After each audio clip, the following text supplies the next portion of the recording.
அரசியல் மாநாடு நேயர்களுக்கு வணக்கம். தொடர்ந்து வர இருக்கிற இந்த நாடாளுமன்ற தேர்தலில் பற்றி தான் பார்த்துட்டு இருக்கிறோம். அதில் ஒவ்வொரு தொகுதியாக பார்த்துட்டு இருக்கிறோம். அதுபடி இன்றைக்கி நம்ம இந்த தொகுதியை நம்ம பார்க்க போகிறோம் அப்படின்னு பார்த்தீங்கன்னா, திருச்சி நாடாளுமன்ற தொகுதி தான் பார்க்குறோம். திருச்சி நாடாளுமன்ற தொகுதி எப்படி அப்படின்னு பார்த்தீங்கன்னா, இங்கே தமிழக அரசியலில் பல மாற்றங்களை திருப்புமுனைகளை ஏற்படுத்திய ஒரு தொகுதியாக தான் மக்கள் சொல்கிறாங்க. அரசியல் நோக்கர்களும் அதான் சொல்கிறாங்க. அதன் காரணமாக தான் திமுகவின் தலைவர் கலைஞர் திருச்சியிலேருந்து தான் பரப்புரை ஆரம்பிப்பார் அப்படிங்கிறத சொல்கிறாங்க. அதையே கடைபிடிச்சு தான் இப்போ எடப்பாடி பழனிசாமி அவர்களும் அதை தான் செய்கிறாங்க அப்படின்னு சொல்கிறாங்க. இவ்வாறு உள்ள இந்த தொகுதியில் யார் யார் நிற்கிறாங்க, அந்த தொகுதி எந்தெந்த தொகுதிக்கு உட்பட்டு இந்த நாடாளுமன்ற தொகுதி வருது அப்படின்னு பார்த்தீங்கன்னா, திருச்சி கிழக்கு, திருச்சி மேற்கு, ஸ்ரீரங்கம், திருவரம்பூர், கந்தரக்கோட்டை, புதுக்கோட்டை, இப்படி மொத்தம் ஒரு 6 தொகுதியை இது உள்ளடக்கி இருக்குது. இதில் யார் யார் நிற்கிறாங்க அப்படின்னு பார்த்தீங்கன்னா, 2 புதுமுகங்கள் நிற்கிறாங்க. திமுக கூட்டணியில் மதிமுகவுக்கு இடம் ஒதுக்கப்பட்டதுனால அங்கே முதல் முறையாக துரை வைகோ நிற்கிறாங்க. அதிமுகவில் கருப்பையா அப்படிங்கிறவங்க புதுக்கோட்டையை சேர்ந்தவங்க நிற்கிறாங்க. அதே போல் பார்த்தீங்கன்னா அமமுகவில் செந்தில்நாதனை நிறுத்தியிருக்கிறாங்க. அவர் திருச்சி மாநகராட்சியோட கவுன்சிலராக இருந்திருக்கிறாரு. அதுக்கு அடுத்தபடி நம்ம பார்த்தோம்னா, நாம் தமிழர் கட்சி தனித்த கலங்கானது. அந்த கட்சியில் யார் வேட்பாளர் அப்படின்னு பார்த்தீங்கன்னா, சல்லிக்கட்டு பேரவையின் மாநில இளைஞர் நீதி செயலாளராக இருக்கிற ராஜேஷ்ங்கிறவர் தான் அங்கே வேட்பாளர் நிப்பாட்டிருக்காங்க. அவருக்கு மக்கள் மத்தியில் நல்ல செல்வாக்கு இருக்குது. அது எப்படி என்ன, யார் யார் வெளில போகிறாங்க, எந்தெந்த பகுதியில் யார் யாருக்கு செல்வாக்குகள் இருக்குது, இதுக்கு யார் யாரெல்லாம் உழைக்கிறாங்க அப்படிங்கிற நம்ம அடுத்த நம்ம பார்ப்போம். இப்போ ஏற்கனவே நம்ம சொன்ன மாதிரி திருச்சிங்கிறது எப்போயுமே ஒரு திருப்புமுனை ஏற்படுத்தியிருக்கு அப்படின்னு சொன்னாலும் கூட, இந்த வாட்டி திமுக சார்பில், அதாவது மதிமுகவில் துரை வைகோ நிப்பாட்டி இருக்கிறது ஒரு பின்னடைவாக தாங்க பார்க்கப்படுது. திமுகவோட முக்கிய அமைச்சர்களில் ஒருத்தராக இருக்கிற KN நேருவோட மகன் அருண் நேருங்கிறவங்க பெரம்பலூரில் நிற்கிறாங்க இதே நாடாளுமன்ற தொகுதிக்கு. அதனால அந்த பகுதியில் தான் ஐயா நேரு அதிகமாக வேலை செஞ்சாங்க அப்படின்னு சொல்லி தலைமைக்கு போய் தலைமை அதனால நேருகிட்ட சொல்லி, இல்லை நீங்கள் திருச்சியும் நீங்கள் வேலை பாருங்கள், திருச்சியில் நீங்கள் நல்லபடியாக வேலை பார்த்தா தான் நல்லா இருக்கும் அப்படின்னு அவங்க எடுத்து சொன்னதாகவும், அதுக்கப்புறம் தான் அண்ணன் நேரு இங்கே வேலை பார்த்துட்டு இருக்கிறதாகவும் ஒரு செய்தியும் நமக்கு சொல்லப்படுது. பெரம்பலூர் நாடாளுமன்ற தொகுதியில் சமூக ரீதியாக அருண் நேருக்கு எதிர்ப்பு இருக்குது அப்படின்னு தெரிய வருது. இப்போ அப்படிலாம் பார்க்கும்போது இங்கே திருச்சி நாடாளுமன்ற தொகுதியில் யார் வெற்றி பெறுவாங்க அப்படின்னு பார்த்தீங்கன்னா, அதிமுக சார்பில் இருக்கிற கருப்பையா அப்படிங்கிறவங்க கரிகாலன்கிறவரோட சொந்தக்காராக இருக்கிறாரு. இவருக்கு யாரெல்லாம் வேலை செய்கிறாங்க அப்படின்னு பார்த்தீங்கன்னா, அமைச்சர் விஜயபாஸ்கர் ஏற்பாடு பண்ணி அவர் தான் கொண்டு போய் நிப்பாட்டி இருக்கிறாரு. அதனால தான் புதுமுகத்துக்கு இந்த வாட்டி சீட்டை கொடுத்து திருச்சியில் நிப்பாட்டி இருக்கிறாங்க பொதுச் செயலாளர் எடப்பாடி பழனிசாமி அப்படின்னு சொல்கிறாங்க. அதே போல தான் வைகோவோட பையன்கிட்ட சொல்லும் போதே இவங்க சொல்லியிருக்கிறாங்க, இப்போ தடவை நீங்கள் நிற்கிறீங்க, அதே சமயத்தில் நீங்கள் உதயசூரியன் சின்னத்தில் நின்னா உங்களுக்கு நல்லதாக இருக்கும் அப்படின்னு பேசும்போது, இல்லைன்னு சொல்லி இவர் அழுது புலம்பியதெல்லாம் நம்ம எல்லா டிவிகள்லையும் நம்ம பார்த்தோம், எல்லா செய்திகளையும் நமக்கு வந்துச்சு. அந்த நேரத்துலேயே அது ஒரு மிகப்பெரிய ஒரு அதிருப்தியை உண்டு பண்ணிச்சு திமுகவினரிடையும் கூடாது. அப்படிலாம் ஒருத்தவங்களும் ஒரு இதாக நின்றுட்டு இருந்தப்பையும் பம்பர சின்னம் இவங்களுக்கு கிடைக்கல. பம்பர சின்னம் கிடைக்காம துரை வைகோ இப்போ தீப்பெட்டி சின்னத்தெல்லாம் நிற்கிறாங்க.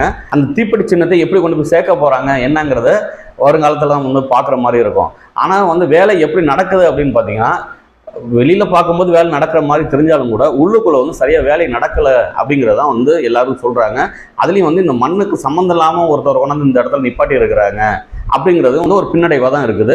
இதுக்கு முன்னாடி இவர் ஏதாவது களத்தில் நின்று இருக்கிறாரா, ஏதாவது மக்களுக்காக போராடி இருக்கிறாரா அப்படிலாம் பார்த்தாலும் அதுலேயும் எதுவுமே இல்லை. எதை சொல்லி ஓட்டு கேட்கறது அப்படின்னு தெரியாமல் தான் திமுகவுக்கு ஓட்டு போடுங்க அப்படிதான் சொல்லி கேட்கக்கூடிய ஒரு சூழ்நிலையில் இருக்கிறாங்க. அது ஒரு மிகப்பெரிய பின்னடைவாக தான் இருக்குது அப்படின்னு சொல்கிறாங்க. ஏற்கனவே இவர் ஆரம்பத்திலிருந்தே அவங்கள்ட்ட கொஞ்சம் முரண்டு பிடிச்சதாகவே தான் சொல்லப்படுது. ஒரு கட்டத்தில் அந்த இதை மீறி போய் ரொம்ப அதிகமாகி என்ன சொன்னாங்க அப்படின்னு கூட நம்ம பார்த்தோம். எனக்கு திமுகவினர் சீட்டை தரலைன்னா கூட பரவாயில்ல, திமுகவில் இருக்கிறவங்கன்னா நில்லுங்க, நான் வேலை செய்கிறதுக்கும் தயாராக இருக்கிறோம், நாங்கள் ஒரு சின்ன கட்சி தான் அப்படின்னு சொல்லி துரை வைகோ அவங்க பேசுகிறத நம்ம எல்லா இடத்துலையுமே நம்ம பார்த்தோம், எல்லா தொலைக்காட்சியுமே காட்டினாங்க. இப்போ அடுத்தது நம்ம யாரை பார்க்க போகிறோம் அப்படின்னு பார்த்தீங்கன்னா, கருப்பையா. இவருக்கு யார் யார் வேலை செய்கிறாங்க அப்படின்னு பார்த்தீங்கன்னா, அங்கே உள்ள அமைச்சர்கள் எல்லா அமைச்சர்களும் ஒன்று சேர்ந்து இப்போ வேலை செய்ய ஆரம்பிச்சிட்டாங்க. ஏன்னா விஜயபாஸ்கர் அந்தளவு விட்டமின் பாவை இறக்குறது தயாராக இருக்கிறாப்புல அப்படிங்கிறது தெரியுது. ஏன்னா வெளியில் எல்லா இடத்துலையுமே இவருக்குன்னு ஒரு செல்வாக்கு உண்டு பண்ணுறாங்க. ஏன்னா அமைச்சர்கள் மத்தியில் இவங்க சொல்கிறாங்க, நம்ம மண்ணின் சார்ந்தவர் இவர், இங்கே புதுக்கோட்டைக்காரர் தான் அவர், அதனால் நம்மளோட தொகுதியில் தான் இருக்கிறாரு, இவருக்கு நம்ம வேலை செஞ்சோம்னா நாளைக்கு போய் எதையும் கேட்கலாம் அப்படின்னு சொல்கிறாங்க.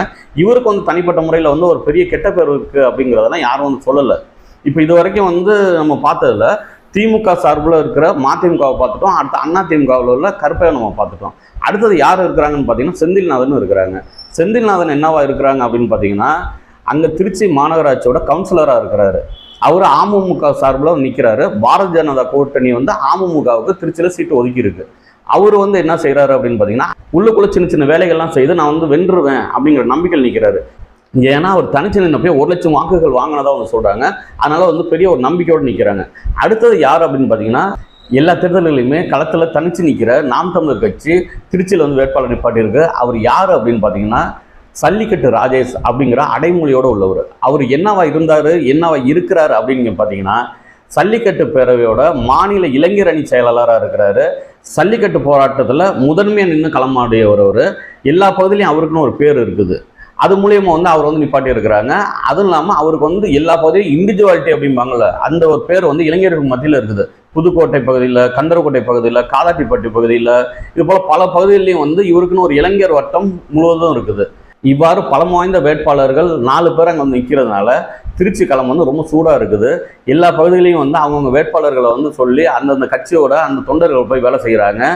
அதே போல் அந்தந்த பகுதிகளில் கட்டமைப்புகள் சரியாக இருக்குது பல கட்சிகளில். அதனால எல்லா இடத்துலையும் அவங்கவுங்க வேலைகளை சிறப்பாக செஞ்சுட்டு இருக்கிறாங்க. மற்ற நேரத்தில் யார் நிற்கிறாங்க நிற்கலங்கிறதோட இந்த வேட்பாளர் அறிமுகப்படுத்தினதுக்கு அப்புறம் எல்லா கட்சிகளுமே அவங்கவுங்க வேலையை செய்கிறாங்க. அதில் கொஞ்சம் குறைவாக வேலை செய்கிற கட்சிகள் நம்ம சொன்னோம். திமுக குறைவாக வேலை செய்யுது.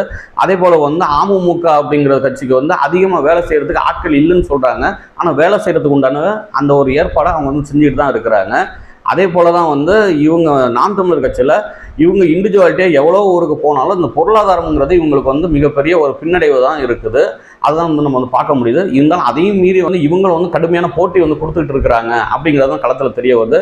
அப்போ எல்லாத்தையும் நம்ம ஒட்டுமொத்தமாக பார்க்கும்போது விட்டமின் பா அதே போல் பல பேர் ஒற்றுமையாக வேலை செய்கிறது இது எல்லாத்தையும் எடுத்து பார்க்கும்போது யார் வெல்லுவாங்க அப்படின்னு தெரிய வருதுன்னு பார்த்தீங்கன்னா அதிமுகவோட வேட்பாளர் கருப்பையா தான் வெல்லுவார். அப்படிதான் நம்ம கள நிலவரம் சொல்லுது. என்ன நடக்குதுங்கிறத மக்கள் கையில் தான் இருக்குது. தேர்தலோட முடிவுகள் எந்த நேரமும் மாறும், எது வேணாலும் நடக்குங்கிறது தான் இது வரைக்கும் நடந்து முடிந்த தேர்தல்கள் அனைத்தும் நமக்கு தெரிவிச்சிருக்குது. அதை தான் நமக்கு காட்டியிருக்குது. அடுத்து வேறு தொகுதியை நம்ம பார்ப்போம். நன்றி, வணக்கம்.